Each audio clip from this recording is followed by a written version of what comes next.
दर्शकबिन नमस्कार। News and भ्यूजमा यहाँलाई हार्दिक स्वागत छ। म Vikram Shrestha. News and views खास न्यूज माथिको भ्यूज प्रस्तुत गर्ने कार्यक्रम हो।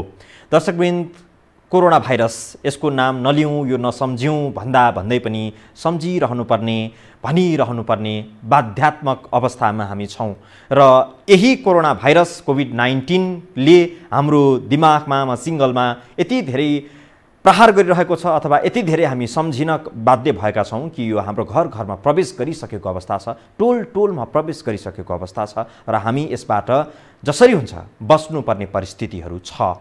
यसबाट अपनाउनु पर्ने सावधानीका उपायहरू थुप्रै छन् हामी आफैले, र त्यो सावधानीहरू कतिपय अवस्थामा आम सर्वसाधारणले सार्वजनिक स्थलहरूमा हेर्ने हो भने, पसलहरूमा, बजारहरूमा, सार्वजनिक स्थलहरूमा हेर्ने हो भने त्यो अपनाइएको देखिन्न। मास्क धेरैले प्रयोग गर्नुभएको पाइन्छ, तर सामाजिक दूरी अथवा भौतिक दूरी कायम गर्ने विषयमा अथवा अपनाउनु पर्ने अरू सावधानीका विषयहरूमा चाहिँ हामी आम सर्वसाधारणको आम रूपमा हेर्ने हो भने त्यो अपनाइएको मूलतः देखिन्न।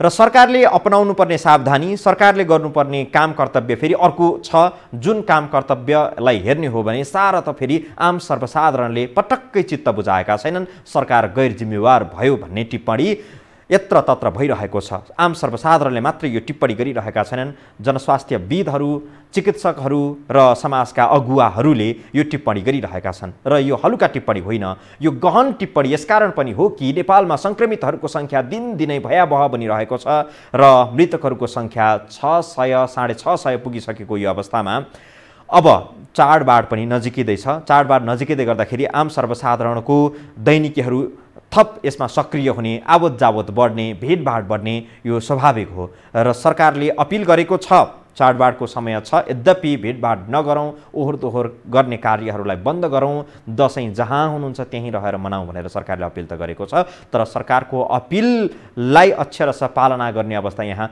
बजारको दृश्यहरूले देखाएको छैन। सर्वसाधारणमा एउटा चाडबाड नजिकिँदै गर्दाखेरि त्यसको प्रभाव देखिएको छ।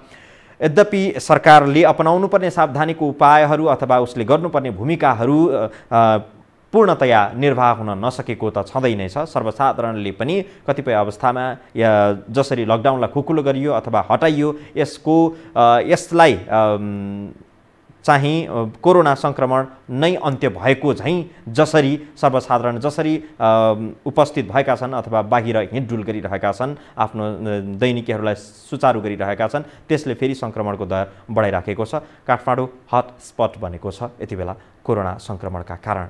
र आजै मात्र सर्वोच्च अदालतले एउटा फैसला गरिदियो कि PCR परीक्षण दायरालाई अझ बढाउनुपर्छ र यसलाई निःशुल्क गर्नुपर्छ भनेर। जनस्वास्थ्यविदहरूले, चिकित्सकहरूले PCR नै अहिलेको प्रभावकारी उपाय हो, यसलाई अधिकतम वृद्धि गर्नुपर्छ र सङ्क्रमितहरूलाई उपचारको लागि प्रबन्ध गरिनुपर्छ भन्ने आवाज उठिरहँदाखेरि सर्वोच्च अदालतले पनि यसै धारणालाई मिल्ने गरी अथवा यसै धारणालाई सम्बोधन गर्ने गरी फैसला गरेको छ। PCR लाई वृद्धि गर्ने र निजी प्रयोगशालाहरू, निजी अस्पतालहरूमा भइरहेको PCR परीक्षण जहाँ प्रति व्यक्ति 2500 3000 सम्म अहिले लिइरहेको छ, यो लिइनुहुन्न अथवा यसलाई निःशुल्क गरिनुपर्छ, यो सरकारले गर्नुपर्छ भन्ने सर्वोच्च अदालतको फैसला रहिरहेको छ। आजको न्युज एन्ड भ्यूज हामी यो विषयमा प्रस्तुत गर्दाखेरि कोरोना सङ्क्रमणको दर सुरुमा जसरी वृद्धि भयो त्यो हत्तै वृद्धि भएको होइन। जसरी चीनमा, इटलीमा, अमेरिकामा फैलियो एकैपटक भयावह अवस्थामा जहाँ पूर्व तयारी अपनाउनु पाइएको थिएन, त्यसरी नेपालमा फैलिएको होइन भन्ने गरिन्छ। नेपाली उखान छ, दशा बाजा बजाएर आउँदैन, यो नेपाली उखान हो। तर यो नेपाली उखान कोरोना सङ्कटको समयमा नेपालमा यो उखान पटक्कै लागू हुँदैन। दर्शकबिन, नेपालमा यो सङ्कट, यो दशा बाजा बजाएरै आएको हो। 5-6-7 महिना अगाडिदेखि नै बाजा बजाइरहेको थियो, तर नेपाल सरकारले यसलाई बेवास्ता गरे झैँ गर्यो। मुखले भन्यो हामी यसको पूर्व तयारी गरिरहेका छौँ, तर व्यवहार त त्यो रहेनछ भन्ने कुरा अहिले आएर पुष्टि भएको छ। न कुनै कोभिड अस्पताल निर्माण भए, न कुनै यसका भौतिक पूर्वाधारहरू, संरचनाहरू निर्माण भए, अथवा त्यो किसिमले जनशक्तिहरू पूर्व तयारी अवस्थामा राख्यो, त्यो त देखिएको छैन। दृश्यहरूले भनेको छ, अहिलेको स्थितिले, परिणामले भनेको छ कि सरकारले पूर्व तयारी अपनाएको रहेनछ। बाजा बजाएर आएको दशामा पनि हामी यति धेरै हेलचक्राइ गरिरहेका रहेछौँ भन्ने कुरा अहिले स्वतः प्रमाणित भएको छ। आजको न्युज एन्ड भ्युज यो विषयमा प्रस्तुत गर्दैछौँ। दर्शकबिन, सुरुमा कोरोना सङ्कट काठमाडौँमा भयावह किन बन्दैछ यो सम्बन्धी तयार पारेको सानो रिपोर्ट छ। यो रिपोर्ट यहाँहरूसँग प्रस्तुत गर्छौँ। त्यसपछि आम सर्वसाधारणको अर्थपूर्ण र महत्त्वपूर्ण सुझावहरू पनि हामी ग्रहण गर्नेछौँ। त्यो सुझाव सरकारको लागि महत्त्वपूर्ण सुझावको रूपमा रहोस्। अहिलेलाई यो रिपोर्ट।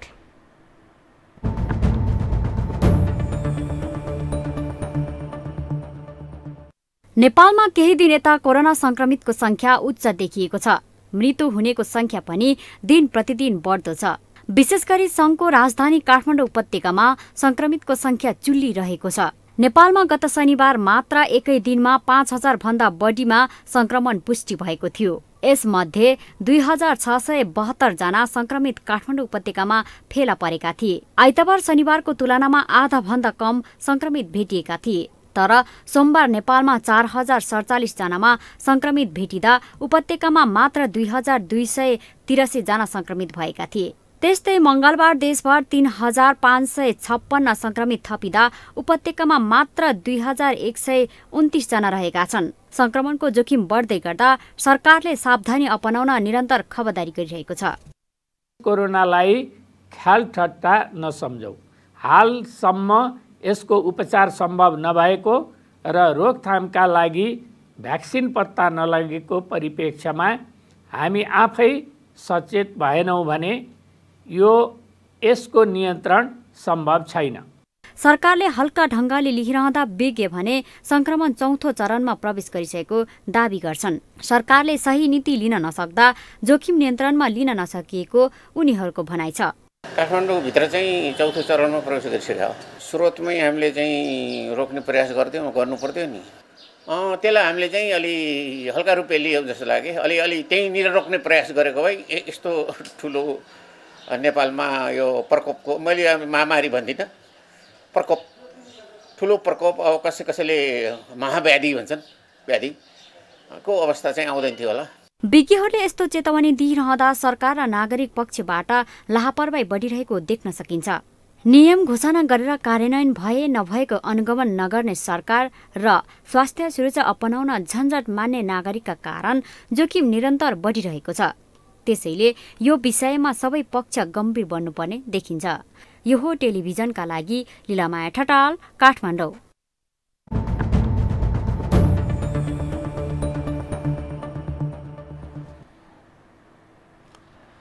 सरकारको प्रतिनिधि सभाको संसदीय दलको उपसमितिले एउटा सरकारलाई सुझाव दिएको छ। देशको विभिन्न ठाउँहरूमा, जिल्लाहरूमा, सहरहरूमा पुगेर अध्ययन गरेर त्यसको रिपोर्ट सरकारलाई उपलब्ध गराएको छ कि अब नाकाहरूमा सिल गरिनुपर्छ र जुन नाकामा सिल गरिएको छ, सिल गरिएको भित्रको क्षेत्रलाई खुला गरेर दैनिकहरू सहज गरिनुपर्छ।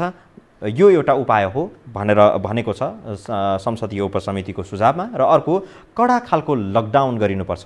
करिब 1 महिनाको समयावधि कडा खालको लकडाउन गरेर त्यो समयलाई भरपूर उपयोग गरेर परीक्षण दायरालाई निकै व्यापक बनाएर संक्रमण दरलाई भत्तै घटाएर शून्यमा झार्न सक्नुपर्छ। त्यो चुनौती सरकारले मोल्न सक्यो भने अथवा त्यो समयलाई सदुपयोग गर्ने आँट कस्यो भने 1 महिना लकडाउन गरेर यो स्थिति, भयावह स्थितिलाई नियन्त्रणमा लिन सकिन्छ भन्ने सुझाव रहेको छ। यो सुझाव सरकारलाई पेश गर्दै गर्दाखेरि चाडबाड नजिकै आएको छ। विशेष गरी हिन्दू धर्मावलम्बीहरूको महान पर्वको रूपमा लिइने दशैँ आइसकेको छ। दशैँ सकिएको 15 दिनपछि तिहार आउँछ, त्यसपछि छठ पर्वहरू आउँछ। यसरी पर्वहरू लस्करै रहिरहँदाखेरि आम मानिसहरूले पर्वलाई सहज रूपमा मनाउने कोसिस गरिरहेका छन्। कोभिड-19 छ यद्यपि यसको बावजुद पनि। त्यसकारणले सर्वसाधारणको भेटभाट, चहल पहल बढ्छ र त्यो चहल पहल बढ्दै गर्दाखेरि सङ्कट थप भयावहतर्फ उन्मुख होला भन्ने सबैको चिन्ता रहेको छ। र यो चिन्ताको अवस्था रहिरहँदाखेरि अब सावधानी अपनाउनु पर्ने हामी स्वयंले हो। सर्वसाधारणको विशेष गरी तल्लो तहबाट गरी खाने वर्गहरूमा लामो समयको लकडाउन, निषेधाज्ञाका कारण रोजीरोटी गुम्यो, हात मुख जोड्ने साधनहरू टुट्यो र भोकै पर्न थाले। सरकारले राहत पनि वितरण गरेनन् भनेर सञ्चार माध्यमहरूमा निकै ठुलो आवाज उठेकै हो। र त्यसपछि सरकारले पनि त्यो आवाजहरूलाई मध्यनजर गरेर हुनसक्छ निषेधाज्ञालाई खुकुलो पार्यो, जनगुनासोलाई सम्बोधन गर्ने प्रयत्न गर्दै लकडाउन खोल्यो र सर्वसाधारणको दैनिकी सहज भयो। तर त्यसमा सावधानी अपनाउन सरकार आफैले पनि भनेको थियो त्यो बेला कि आम सर्वसाधारणको जिम्मेवारीमा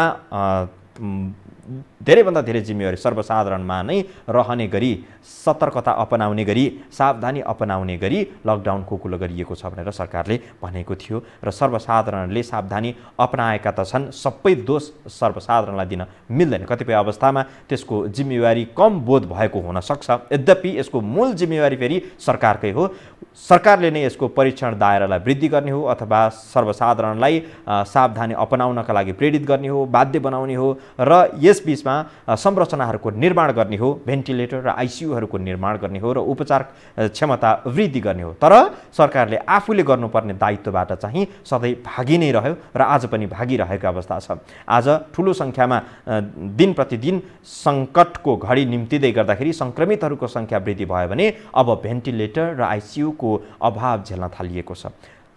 समाजमा अहिले अरू सयौं रोगहरू निष्क्रिय भएर कोरोना मात्रै सक्रिय भएको अवस्था होइन। कोरोना सङ्कट एकातिर छ, अरू नियमित रूपमा लागिरहने रोगहरू, सङ्क्रमण र सङ्कटहरू त छँदै नै छ, त्यो निरन्तर छ र ती सङ्कटहरूबाट, ती रोगहरूबाट बिरामी परेकाहरूले समेत यति बेला उपचार नपाउने अवस्था आएको छ। सरकारले नै भन्यो पत्रकार सम्मेलनमा कि अब हामीले अरू साधारण बिरामीहरूको उपचार गर्न असमर्थ छौँ। अस्पतालमा भएका बेडहरू, अस्पतालमा भएका संरचनाहरू कोभिड उपचारको लागि मात्रै उपयोग गर्नुपर्ने अवस्था आएको छ। अरू रोगको उपचार गर्नुपर्ने हो भने अहिले नआउनुहोस् भनेर सरकारले सार्वजनिक रूपमै अपिल गरिदियो र निकै सास फेर्न गाह्रो भयो भने, स्वास्थ्य निकै सङ्कटमा परेको अनुभूति भयो भने मात्रै अस्पताल आउनुहोला भनेर सरकारले भन्यो र यति गैर जिम्मेवारपूर्ण अभिव्यक्ति सरकारबाट आइसकेपछि सर्वसाधारणले सरकारसँग अरू धेरै ठुलो अपेक्षा के गर्न सक्लान् र? तर पनि सर्वसाधारण आफैमा स्वावलम्बन बन्न सक्ने अवस्था छैन अथवा सर्वसाधारण आफै यो रोगबाट जुझ्ने सामर्थ्यमा पटक्कै छैन र भर फेरि त्यही राज्यको पर्नु छ र राज्यसँग नै अपेक्षा राख्नु छ। आज यो सङ्कटको बीचमा आइपुग्दै गर्दा न्युज एन्ड भ्युज यहाँहरूसँग प्रस्तुत गर्दैछौँ र आम सर्वसाधारणको फोन प्रतिक्रिया पनि लिन्छौँ आजको न्युज एन्ड भ्युजमा र त्यो फोन प्रतिक्रिया सुझावहरू अर्थपूर्ण रहोस्, हाम्रो अपेक्षा यो रहन्छ। टेलिभिजनको स्क्रिनमा देखाइएको यो नम्बरमा तपाईँले फोन गरेर लाइभ हामीसँग यहाँले आफ्नो प्रतिक्रियाहरू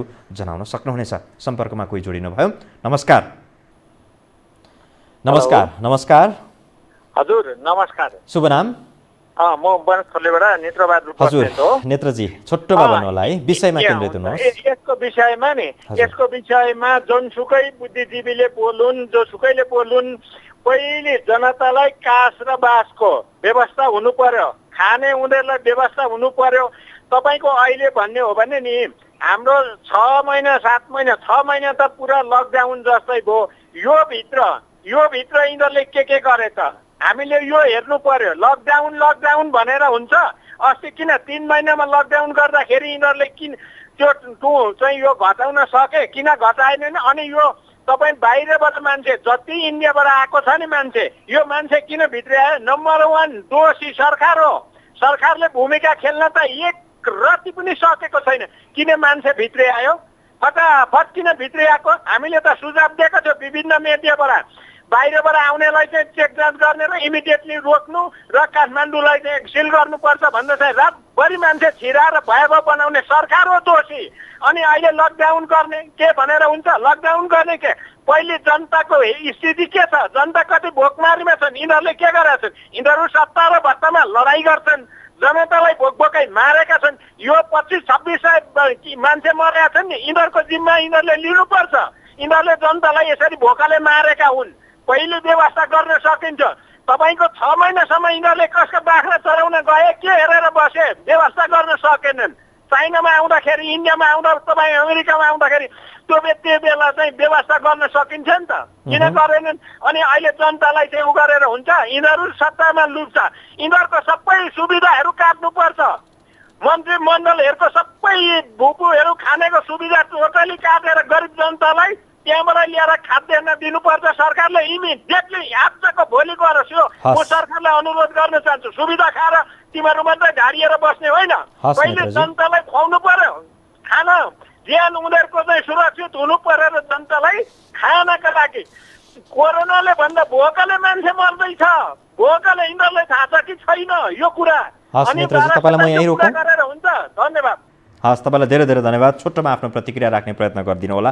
आम दर्शक महानुभावहरूप्रति हामी यो निवेदन गर्न चाहन्छौँ, किनकि हामी धेरैभन्दा धेरै क्षेत्रका सर्वसाधारणहरूको प्रतिक्रिया लियौँ भन्ने हो।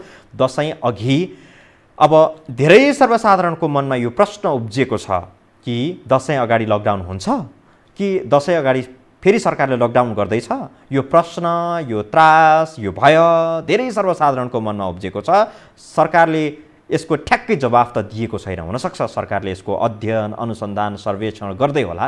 यद्यपि सर्वसाधारणको मनमा चाहिँ त्यो एउटा शङ्का उब्जिसकेको छ र सर्वसाधारण त्यो शङ्काको साथमा सरकारले लकडाउन गरिहाल्यो भन्ने त्यो कारण देखाउँदै अथवा त्यो सम्भावना मनमा पाल्दै आफ्नो दैनिकीहरूलाई अलिक फरक किसिमले प्रस्तुत गर्न थालेका छन्। एक दिन लकडाउन भइहाल्यो भने त भइहाल्यो, त्योभन्दा अगाडि नै आफ्नो भएका कामहरू सकाउँ भन्ने त्यो किसिमको शङ्का सहितका मानिसहरू त्यो मानसिकतामा पूर्व तयारी अपनाएर बसिराखेका छन्। दसैँको समयमा सहर बजार केन्द्रित भएका युवाहरू, सर्वसाधारणहरू आफ्नो पुरानो थातथलो फर्किनका लागि प्रयत्न गरिरहेका छन्। दसैँ आफ्नो चाडबाड, वर्षको एक दिनको पर्व र टिका र जमरा थाप्नका लागि घरमै जाउँ भन्ने त्यो प्रयत्नका साथमा मानिसहरू पूर्व तयारीमा बसिरहेका छन्। तर लकडाउन भयो भने के गर्ने? गाउँ गइसकेपछि लकडाउन भयो भने फेरि हातमुख जोड्नका लागि त यही सहरमा प्रवेश गर्नुपर्छ। त्यति बेला गाउँमै थन्कियो भने के गर्ने? त्यो प्रश्न सर्वसाधारणको मनमा उब्जिएको छ। अनलाइन क्लासहरू भइराखेको छ। विद्यार्थीहरूका लागि गाउँमा गइयो भने फर्किँदाखेरि त्यो लकडाउन भयो भने त्यो टुट्ला भन्ने चिन्ता छ। यी लगायतका थुप्रै चिन्ताहरू छ। यी ठुल्ठुला चिन्ताहरू भए धेरै सर्वसाधारणको, निमुखा गरिब जनताका साना साना चिन्ताहरू छ। त्यो चिन्तालाई न सरकारले सुन्यो, न राज्यले देख्यो, न समुदायका मै हुँ भन्नेहरूले त्यसलाई मनन गर्न सकेका छन्। उनीहरूको चिन्ता, उनीहरूको मन, उनीहरूको तनमै सीमित छ र उनको आवाजलाई सम्बोधन गरिदिने, उनीहरूको समस्यालाई बुझिदिने न राज्यले गर्यो, न अरू कोही कसैले गर्यो। आज यो परिस्थितिबाट गुज्रिँदै गर्दा मुलुकमा कोरोना सङ्कट त छ। कोरोना सङ्कटले उब्जाएका अरू थुप्रै सयौँ हजारौँ समस्याहरू छन्। ती समस्याहरू यति बेला उत्रिन थालेको छ, सतहमा देखिन थालेको छ। यो पर्वको समयमा अझ धेरै त्यो देखिन थालेको छ। सम्पर्कमा कोही जोडिनु भयो? नमस्कार। हेलो, नमस्ते। हजुर नमस्ते। हजुर शुभ नाम? मेरो नाम डल्लो बरास कार्की बोल्दैछु म। हजुर भन्नुहोस्। अब के भन्नु र है, अब सबै कुरा अब यो त अब अहिले त्यो सबै अब हामीले के भनेर उहाँहरूले सुन्नु पनि हुँदैन रहेछ जस्तो लाग्छ कि कहिले कहिले त हामी त एकदम के भन्छ आम नागरिक सर्वसाधारणहरू त कराउने मात्रै जस्तो लाग्यो क्या, होइन? अब किन हामीले अब उहाँहरूलाई जति सुझाव दिए पनि अब कोरोना भित्रिए कसरी के गरेर भित्रियो भन्नुभन्दा पनि यत्रो नजिकै छिमेकी राष्ट्र भए पनि संसार डुलेर आउँदा भारतबाट नेपाल छिरे अब यो छिराउने हुँदैन बोर्डर बन्द गर भन्दा पनि उहाँ सरकारले नटेरेर 2 पैसाको लोभले फेरि अब त्यहाँबाट उहाँहरूलाई कर उठाउनलाई पनि उहाँहरूले लकडाउन गरेको पनि कर उठाउनलाई लकडाउन खोलिदियो। त्यो बेला त अलिक सबैले अलिअलि भए पनि सहयोग गरेर अब संस्थाहरूले भयो, कहाँ विदेशबाट मान्छेलाई सहयोग गरेर पनि नेपालीले खाइरहेको थियो, होइन?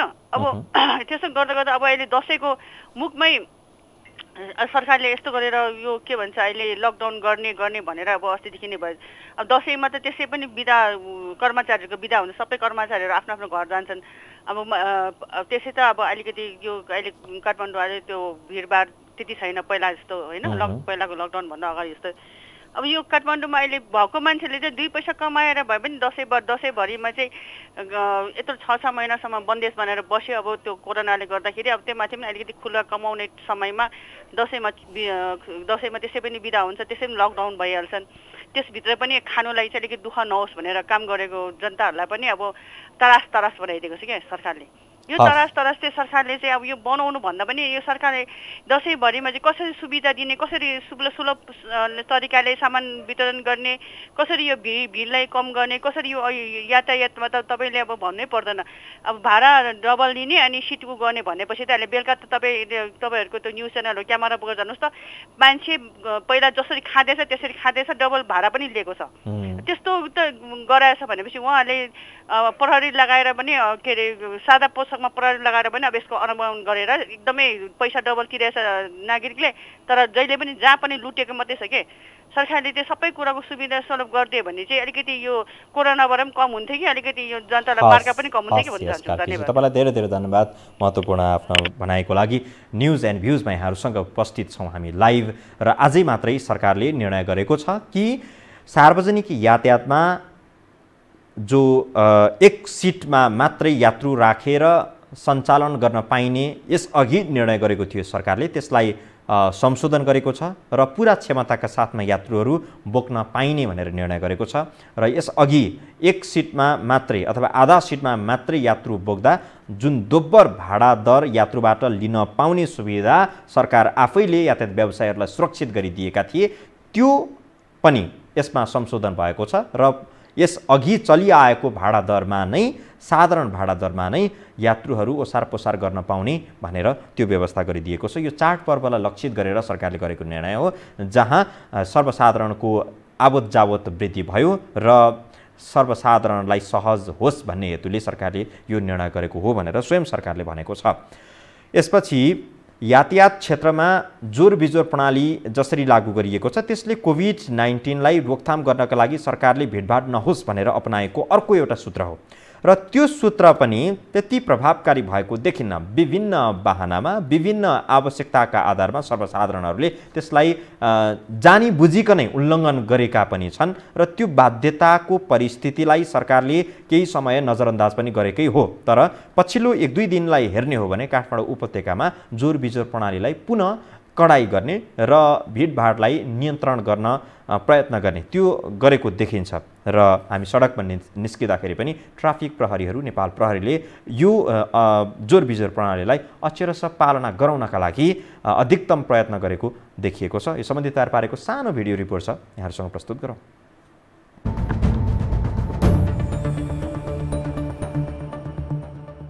काठमाडौँ उपत्यकामा संक्रमितको संख्या बढे पनि सर्वसाधारणको लापरवाही भने घटेको छैन। यसको प्रत्यक्ष प्रमाण शहरको सडकहरूमा देख्न सकिन्छ। सडकमा लापरवाही बढे पनि नियामक निकाय ट्राफिक प्रहरीले प्रभावकारी काम गर्न नसकेको देखिन्छ। ट्राफिक प्रहरीले कडाई गरेको दाबी गरे पनि सडकका लागि सर्वसाधारणले नियम पालना गर्न छाडेका छन्। ट्राफिक प्रहरीले सचेतनाका लागि काम गरिरहेको बताइरहँदा कारबाही कडा नहुँदा सडकमा चालकहरूको मनमानी बढेको छ। तर ट्राफिक प्रहरी भने जोरबिजोर प्रणाली प्रभावकारी बनाएको दाबी गर्छ। जोरबिजोरको कुराहरू छ हैन, यसलाई कन्टिन्यू हामी लगिरहेका छौँ कि जोरबिजोर पालन नगर्नेलाई दैनिक 1000 देखि 1500 सम्मलाई हामीले कारबाही गरेका छौँ।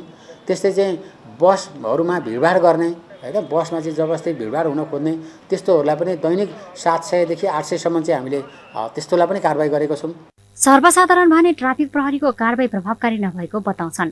सार्वजनिक यातायातमा मनोमानी रूपमा यात्रु चढाउने र भाडा भने अतिरिक्त 50% लिने प्रवृत्ति मौला रहेको उनीहरूको भनाइ छ। जोरबिजोर नियम पनि सामान्य मानिसलाई मात्र भएको उनीहरूको दाबी छ।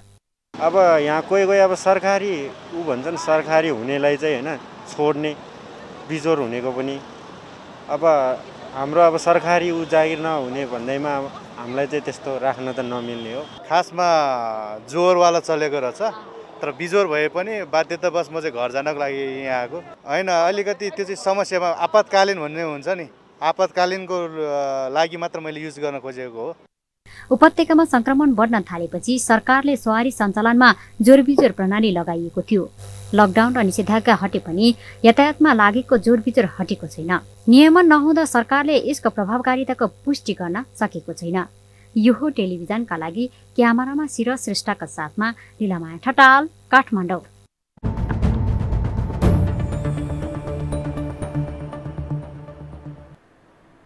दर्शकबिन्द, मैले अघि नै पनि भने नेपालीमा उखान छ दशा बाजा बजाएर आउँदैन। तर कोरोना सङ्कटको यो दशा नेपालमा बाजा बजाएरै आएको हो। तर दशा बाजा बजाएरै आउँदाखेरि पनि सरकारले सुने नसुने गरिरह्यो। सरकारले त्यति बेला भन्यो संसदमा, हामीलाई अझै पनि याद छ, स्वास्थ्य मन्त्री भानुभक्त ढकालज्यू तपाईँले संसदमा उभिएर रोस्टरमा उभिएर सांसदहरूलाई साक्षी राखेर आम जनतालाई तपाईँले भन्नुभएको थियो चीनले जसो जसो गरी तयारी गरिरहेको छ, जसो जसो गरी नाचिरहेको छ, हामी त्यसै गरी खुट्टा उचालिरहन आवश्यक छैन भनेर उहाँले बोल्नु भएको यो शब्द हो। र त्यो शब्द सुन्दा लागेको थियो सरकार पूर्ण तयारीमा छ, हामीले त्यति धेरै आपत्ति जनाइरहन, त्यति धेरै शङ्का गरिरहन आवश्यक छैन भन्ने सोचेका थियौँ र धेरैले यसरी सोचेका पनि थिए। तर आज त्यो शब्द, उहाँको त्यो अभिव्यक्ति र आजको यो परिस्थितिलाई तुलना गर्ने हो भने यो आकाश पातालको फरक छ र सरकार गफमै सीमित रह्यो र कोरा कल्पना र सपनामा ऊ लिप्त रहिरह्यो, जनता सङ्कटमा फसिरहे। यो परिस्थितिमा हामी आइपुगेका छौँ र कोरोनाको सङ्कट सुरु भएदेखि नेपालको अहिलेको अवस्थासम्म सरकारले के चाहिँ गर्यो त? एउटा रिपोर्ट छ, यो प्रस्तुत गर्छौँ।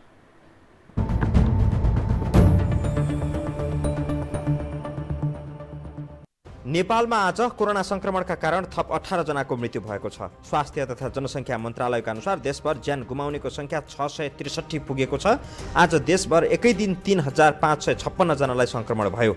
15577 जनाको PCR गर्दा यो सङ्ख्या संक्रमित थपिएको हो। यसमध्ये काठमाडौँ उपत्यकामा मात्रै 2129 जना छन्। 24 घण्टा यता देशभर 1503 जना निको भएका छन्। कोभिड-19बाट संक्रमण मुक्त भई 24 घण्टामा डिस्चार्ज हुनेहरूको सङ्ख्या जम्मा 1503 छ। आजसम्म डिस्चार्ज हुनेहरूको जम्मा सङ्ख्या 78780 छ। मन्त्रालयका अनुसार हाल देशभर 35915 संक्रमित आइसोलेसनमा उपचाररत छन्। 307 आइसियुमा र 66 जना भेन्टिलेटरमा रहेका छन्। काठमाडौँ उपत्यकाका 3 जिल्लासहित मोरङ, सुनसरी, चितवन, रूपन्देही, बाँके, दाङ र सुर्खेतमा 500 भन्दा बढी संक्रमित रहेका छन्। कोरोना भाइरसको संक्रमण नेपालमा भयावह बन्दै गइरहेको छ। हिन्दू धर्मावलम्बीहरूको चाड दशैं भित्रिन लागेको अवस्थामा कोरोना संक्रमणको अवस्था अझ गति भयावह होला भन्नेतर्फ धेरैलाई चिन्तित तुल्याउन थालेको छ। पछिल्ला केही दिन नेपालमा कोरोना संक्रमणले नयाँ रेकर्ड स्थापित गर्दै गइरहेको छ। यो तथ्याङ्कले बताउँछ। शनिबार एकै दिन सर्वाधिक संक्रमित फेला परेको रेकर्ड कायम गरिएको छ भने आइतबार कोरोना संक्रमणका कारण एकै दिन सर्वाधिक मृत्युको तथ्याङ्क प्रकाशमा आयो। जतिबेला चीन, इटली, ब्राजिल, अमेरिकामा कोरोनाको प्रभाव उत्कर्षमा थियो, त्यतिबेला नेपालमा त्यसको बाछिट्टा समेत परेको थिएन। स्रोत साधन सम्पन्न मुलुकमा समेत कोरोनाको प्रभाव कम गर्न सकस परिरहेको त्यस बेलाको अवस्थालाई मध्यनजर गर्दै नेपालमा प्रश्न उठ्ने गरेको थियो, हाम्रो जस्तो देशमा कोरोना संक्रमण भयावह रूपमा फैलियो भने देश कस्तो अवस्थामा पुग्ला? त्यतिबेला यसको जवाब सबैले साधारण रूपमा दिए। सांसदहरूले संसदमा बारम्बार सरकारको ध्यानाकर्षण पनि नगराएका होइनन्। तर त्यसबेला हाम्रा स्वास्थ्य मन्त्री भानुभक्त ढकालले संसदमा भनेका थिए, चीनको इसारामा उसले जसो जसो गर्यो उसै गरी हामीले खुट्टा उचाल्नुपर्ने आवश्यकता छैन। यति मात्र होइन, सरकारले आवश्यक तयारी गरिरहेको रेडिमेड जवाब दिइरह्यो र बेसार पानीको महिमा नेपालीको इम्युनिटी सिस्टमको बयान गरेर आफ्नो कमजोरी ढाकछोपको प्रयास पनि नगरेको होइन। यो समय धेरै भएको छैन। गत जेठ 6 गते प्रतिनिधि सभा बैठकमा प्रधानमन्त्री केपी शर्मा ओलीले सम्बोधन गर्दासम्म देशमा कोरोना संक्रमणका कारण मृत्यु हुनेको सङ्ख्या 2 थियो। उनले संसदमा सम्बोधन गर्दै विभिन्न मुलुकका कोरोना संक्रमणको अवस्थाबारे बेले विस्तार सुनाएका थिए। तर 4 महिना बित्दा परिस्थितिले निकै गम्भीर मोड लिइसके छ। शिक्षा मन्त्री गिरिराजमणि पोखरेल, पर्यटन मन्त्री योगेश भट्टराई, नेकपा सचेतक शान्ता चौधरी कोरोना संक्रमणबाट संक्रमित बनेका छन्। केही दिन अघि प्रधानमन्त्रीको निजी सचिवालयका कर्मचारी, सल्लाहकार लगायतमा पनि संक्रमण नभएको होइन। उनीहरूमध्ये कतिपयले कोरोनामाथि विजय प्राप्त गरिसकेको अवस्था छ। तर सर्वसाधारणको हकमा अहिले सरकारले बेहोस हुन लागे मात्र अस्पताल जानु भनेर अनौठो उर्दी जारी गरेको छ, जसको सामाजिक सञ्जालदेखि जनस्तरमा खरो आलोचना भइरहेको छ। कोरोना संक्रमण रोकथाम र नियन्त्रणका नाममा सरकारले गत चैत्र 11 गतेदेखि 4 महिना लकडाउन जारी गर्यो। यसबीचमा श्रमिक वर्ग सबैभन्दा बढी मारमा परे। हजारौं मजदुर आफ्नो कर्मथलोमा अलपत्र परे, रोजगारी गुमाए, भोकै बस्न बाध्य भए। उनीहरूको समस्यालाई सरकारले देखेन, सुन्न चाहेन। 4 महिनापछि सरकारले लकडाउन खुला गर्यो, तर न कतै कोभिड विशेष अस्पताल तयार भयो, न कतै ठोस रणनीति तयार भएको सुनियो। लकडाउन खुकुलो भएको अवस्थालाई सरकारले कर असुली अवसरको रूपमा ताकेता गर्न केन्द्रित गर्यो। सर्वसाधारणलाई राहत र सुविधाको कुरा अलिकति पनि वास्ता गर्न चाहेन। केही दिनमै संक्रमणको रफ्तार बढ्न थाल्यो। सरकारले फेरि ठाउँ ठाउँमा निषेधाज्ञा जारी गर्यो। अहिले काठमाडौँ उपत्यका लगायत विभिन्न जिल्ला कोरोना संक्रमणको दृष्टिले हटस्पट बनेको छ। कोरोनाले 6-7 महिनासम्म मौका नदिएको होइन नेपाललाई यसबारे सतर्कता अपनाउन र पूर्व तयारी गर्नका लागि। अमेरिका, इटली, ब्राजिल, चीन लगायतका मुलुकमा वैशाख जेठमै निकै भयावह अवस्था आइसकेको थियो। नेपालमा त भदौ यता मात्रै कोरोना संक्रमणको रफ्तार अरू देशमा जस्तो भयावह बढेको हो। तर यसबीचमा सरकारले के गर्यो यसको खास जवाब सरकारसँग छैन। जबकि चैत्र 11 गतेदेखि नै सरकारले लकडाउन गरेको थियो। कोरोना विरुद्ध पूर्व तयारीका लागि यति पर्याप्त समय पाउँदा समेत सरकारले आफूलाई जिम्मेवार तुल्याउन नसक्दा आज बेहोस हुन लागे मात्रै अस्पताल जानु, नेपालमा भेन्टिलेटर र आइसियुको अभाव हुन थाल्यो भनेर जनतालाई त्रसित बनाउने र जनतालाई कोरोनासँग थप भयभीत बनाउने प्रयत्न गरिरहेको छ। लापरवाहीको हद अझै पनि कायम रहने हो भने चाडबाडपछि नेपालमा संक्रमणको अवस्था झन् कस्तो होला र स्वास्थ्य क्षेत्रमा के हविगत होला भनेर अनुमान गर्न समेत कठिन छ। सर्वसाधारण त्रसित छ। तर सरकार यसबाट अलिकति पनि हच्किएको अथवा जिम्मेवार बनेको देखिन्न।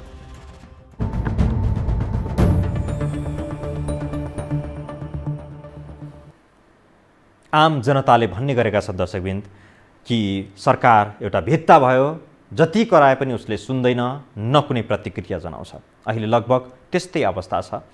सांसदहरू, मन्त्रीहरू समेत कोभिडबाट संक्रमित भइरहेका छन्। उनीहरूले होला सरकारी सेवा सुविधाको आधारमा उनीहरूले उच्चतम सावधानी अपनाउन पाएका होलान् अथवा त्यही खालको उनीहरूलाई व्यवस्था छ।